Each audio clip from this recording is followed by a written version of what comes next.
প্রিয় দর্শক বন্ধুরা, দেশ ও বিদেশ থেকে যারাই আমার এই ভিডিওটি দেখছেন তাদেরকে আমার পক্ষ থেকে ও আমার চ্যানেলের পক্ষ থেকে সালাম, আসসালামু আলাইকুম।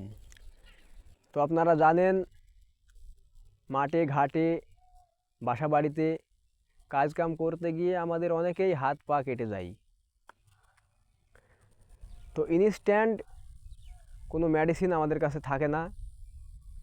তো ওই সময়তে অনেক রক্তপাত হয়, ব্যথা বেদনা হয়। তো ওই সময়তে তো মেডিসিন থাকে না, কি করে রক্তপাত বন্ধ করা যায়, ইনস্ট্যান্ট ব্যথাকে ভালো করা যায়। তো আজকে কোনো মেডিসিন না, কোনো মলম না, আজকে আপনাদের একটা গাছের সাথে পরিচয় করিয়ে দেব, যে সাথে সাথে আপনার রক্তপাত বন্ধ করে দেবে, প্লাস আপনার ব্যথাকে ভালো করে দেবে। তো গাছটা দেখার আগে আপনাদের কাছে অনুরোধ থাকবে, যারা আমার চ্যানেলকে সাবস্ক্রাইব করেছেন তাদেরকে অসংখ্য ধন্যবাদ। যারা আমার চ্যানেলকে সাবস্ক্রাইব করেননি তাদেরকে অনুরোধ করব চ্যানেলটাকে সাবস্ক্রাইব করে বেল নোটিফিকেশনটা অন করে রাখবেন, কারণ যখন আমার মূল্যবান ভিডিওগুলো আপনাদের মাঝে ছাড়বো সর্বপ্রথম আপনাদের মোবাইলে পৌঁছায়া যাবে। তো চলেন, দেরি করব না, ভিডিও বেশি লম্বা করব না, যাই সেই গাছের কাছে আপনাদেরকে সুন্দরভাবে বোঝাইয়া দিই। তো এই যে দেখতে পাচ্ছেন, এই যে পাতা, এই হচ্ছে লতা। ঝড়ে জঙ্গলে সব জায়গাতে এই গাছটা পাওয়া যায়, বিশেষ করে ছাগলে খুব সুন্দর খায় এই লতাটাকে। তো এর দ্বারাই আপনার কাজটা হবে। তো কি করবেন, এই গাছটা এইভাবে কিছু পাতা উঠাবেন, উঠায়া কি করবেন, এই যে দেখছেন এইভাবে হাতে ডলা দিবেন।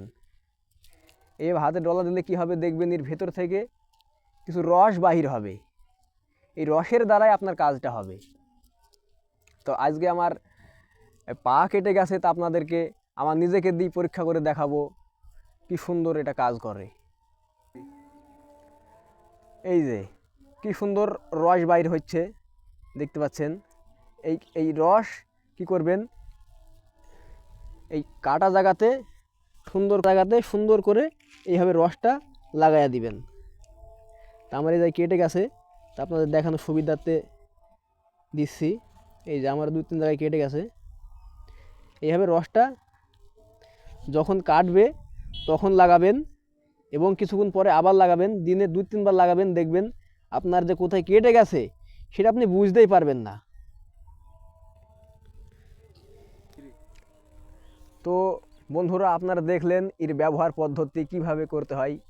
তবে আরেকটা বিষয় আপনাদেরকে বলবো, এই যে মা বোনদের রান্না করতে গিয়ে হাত পুড়ে যায় কিংবা পায়ে আগুন ধরে পুড়ে যায়, তো সেই সব মায়েদেরকে বলবো, যদি বেশি পুড়ে যায় তাহলে লতা ও পাতা শুদ্ধ নেবেন। আর যদি অল্পই পুড়ে যায়, জ্বলা পোড়া করে, তাহলে কী করবেন, অল্প পুড়ে গেলে অল্প কিছু পাতা নিয়ে ওটাকে বেটে ওই পুড়া স্থানে লাগিয়ে দিবেন। দেখবেন সাথে সাথে আপনার জ্বলা পোড়া ঠান্ডা হয়ে যাবে, পানির মতো ঠান্ডা হয়ে বরফ হয়ে যাবে। এইভাবে চেষ্টা করে আপনারা দেখেন। আপনারা জানেন আল্লাহ পাক এই গাছের মধ্যে অনেক গুণ ক্ষমতা দিয়েছে, আমরা গাছ চিনি না তাই মেডিসিন খেয়ে বেড়াই। তো যাই হোক বন্ধুরা, আপনারা ভালো থাকবেন, এই বলে আমার বক্তব্য শেষ করছি। আসসালামু আলাইকুম ওয়া রাহমাতুল্লাহ।